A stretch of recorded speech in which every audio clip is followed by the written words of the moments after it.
Nabi Musa alaihissalam adalah orang yang cerdas dan merupakan panglima perang yang gagah berani. Ia pimpin Bani Israel untuk membebaskan kota suci Kan'an.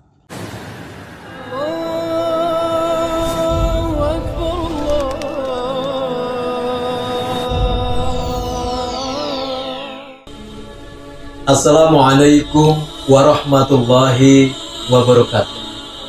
Alhamdulillahillazi an'amana binikmatil iman wal islam. Assalatu wassalamu ala asyrafil anam wa ala alihi wa ashabihil kiram amma ba'd. Pemirsa, sahabat Usdun yang dirahmati Allah, pada episode kali ini kembali saya akan mengisahkan seorang nabi yang mungkin sebagian kita belum begitu familiar dan belum begitu mengenalnya, karena ia bukan termasuk dari 25 nabi dan rasul yang wajib diimani. Nama nabi ini adalah Yusha bin Nun, seorang nabi dari kalangan Bani Israel yang hidup di zaman Nabi Musa. Kita akan lebih mengenalnya Musa dengan saudaranya Harun. Pada saat di zaman Nabi Musa, Yusha ini merupakan pengikut setia Nabi Musa, muridnya Nabi Musa. Kemanapun Nabi Musa pergi, didampingi. Bahkan ketika kisah yang cukup populer Musa dengan Nabi Khidir, maka Yusha pun ikut mendampinginya. Sampai-sampai karena kecerdasan dan keberaniannya, Nabi Musa alaihissalam mengamanahkan, kalau sepeninggal pun nanti, kelak engkau yang akan meneruskan untuk memimpin Bani Israel. Pemirsa, hadirin sahabat Usdun, Nabi Yusha alaihissalam adalah orang yang cerdas dan merupakan panglima perang yang gagah berani. Ia pimpin Bani Israel untuk membebaskan kota suci Kan'an. Dan luar biasanya, sebagai seorang panglima, ia melakukan satu strategi yang di luar kewajaran. Biasanya yang namanya berperang itu butuh pasukan yang besar, yang banyak untuk memenangkan peperangan. Tapi strategi yang dilakukan oleh Nabi Yusha alaihissalam ini berbeda. Dia pangkas pasukannya. Dia tidak mengikut sertakan pasukannya dengan 3 kategori. Yang pertama, anak muda yang baru melangsungkan akad nikah dan belum bercampur bersama istrinya. Nanti dulu, kalian jangan ikut berperang. Coret dari daftar. Yang kedua, orang yang sedang membangun rumah dan bangunannya itu belum selesai. Ditanya pasukannya, siapa nih yang model kayak gini? Jangan dulu, ente nggak ikut berperang. Yang ketiga, orang yang memelihara unta ataupun domba, hewan peliharaan yang tengah hamil, yang sedang menunggu kelahiran ternaknya. Dicari, ada sekian, kalian jangan ikut berperang. Luar biasa, Nabi Yusha alaihissalam menseleksi pasukannya, hampir sepertiganya berkurang dengan seleksi ini. Tapi justru yang tersisa adalah pasukan-pasukan yang qualified, yang serius, yang pikirannya fokus untuk memenangkan pertarungan. Singkat cerita, Nabi Yusha dan pasukannya sudah hampir sampai ke benteng pertahanan musuh dan hampir memenangkan perang. Tetapi pada saat itu waktu sudah menjelang asar. Tinggal beberapa jam lagi matahari terbenam, dan aturan peperangan pada saat itu, perang berhenti ketika malam, dilanjutkan besok. Sementara esoknya adalah hari Sabtu, hari yang di kalangan Bani Israel dilarang untuk berperang. Ini artinya kalau Yusha terus berperang, kemudian terpotong waktu malam, terbenamnya matahari, maka dia akan berperang lagi tidak di hari Sabtu, tetapi keesokannya. Dan ini menguntungkan pihak lawan yang sudah terdesak.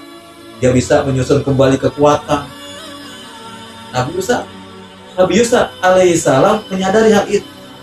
Dan inilah salah satu mukjizat yang diberikan Allah pada Nabi Yusha. Dia berdoa kepada Allah, dipanggil matahari, dan ditahanlah matahari. Wahai matahari, engkau adalah makhluk yang diperintah oleh Allah. Dan aku pun sama, aku adalah makhluk yang diperintah oleh Allah. Hai matahari, perintahkan engkau atas izin Allah agar kau tahan dirimu, jangan berhenti. Biasa yang dirahmati, ini matahari ditahan oleh Nabi Yusha. Agar apa? agar tidak terbenam, agar perang terus berlangsung sampai akhirnya matahari itu tidak bergerak. Peperangan senja terus nggak malu-malu sampai akhirnya Yusuf alaihissalam beserta pasukannya berhasil memenangkan pertarungan dan menguasai kembali kota suci Kan. Ini nabi yang unik nih, mujizatnya bisa menahan matahari. Dan mujizat lainnya, Nabi Yusuf mengetahui orang-orang atau di antara pasukannya ini yang khianat, yang berlaku culas. Kenapa? Ketika memenangkan pertarungan, maka dikumpulkanlah harta rampasan perang atau ghanimah. Berbeda dengan zaman Rasulullah. Pada di zaman Bani Israel, ketika peperangan dimenangkan oleh seseorang, maka diharamkan untuk diambil harta rampasan perang. Harta itu dikumpulkan, ditaruh di atas bukit, dan kemudian api akan menyambar pada rampasan perang itu.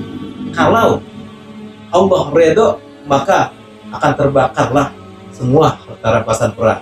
Tapi kalau Allah tidak redho, artinya ada yang berkhianat, maka rampasan perang itu tidak terbakar. Dan begitu dikumpulkan ternyata tidak terbakar. Berarti ini ada penyelundup nih, ada yang culas, ada yang tidak mengumpulkan harta rampasan perang. Ini seperti ini. Dipanggillah oleh Nabi Yusuf alaihissalam, cari, dan ternyata ada 3 orang yang berkhianat, yang dia menyembunyikan bongkahan emas. Ada yang dalam riwayat lain dinyatakan ada yang menyembunyikan baju perang yang sangat mahal. Ketahuan, diambil kembali harta tersebut. Setelah semuanya terkumpul ditaruh di atas bukit, barulah api bisa membakar harta rampasan perang itu. Dan inilah salah satu kelebihan daripada Rasulullah, di mana Allah menghalalkan ghanimah untuk Rasulullah dan kaum muslimin. Sedangkan di zaman Bani Israel, di zaman sebelum Rasulullah, harta rampasan perang itu haram. Bisa hadirin sahabat Husnul yang dirahmati Allah, semoga tayangan ini bisa menambah wawasan kita, bahwasanya masih banyak kisah-kisah Nabi dan Rasul yang mungkin belum kita kenal, belum kita ketahui. Mungkin dalam episode sebelumnya pernah saya sampaikan kalau ditayangkan Sam'un al-Ghazi, Samson. Kita tahu Samson di film, tapi ternyata Samson ini adalah seorang nabi. Ikuti terus tayangan di channel Ustun ini, semoga akan menambah wawasan, semoga bermanfaat. Wallahul muwaffiq ila aqwamit thoriq. Assalamualaikum warahmatullahi wabarakatuh.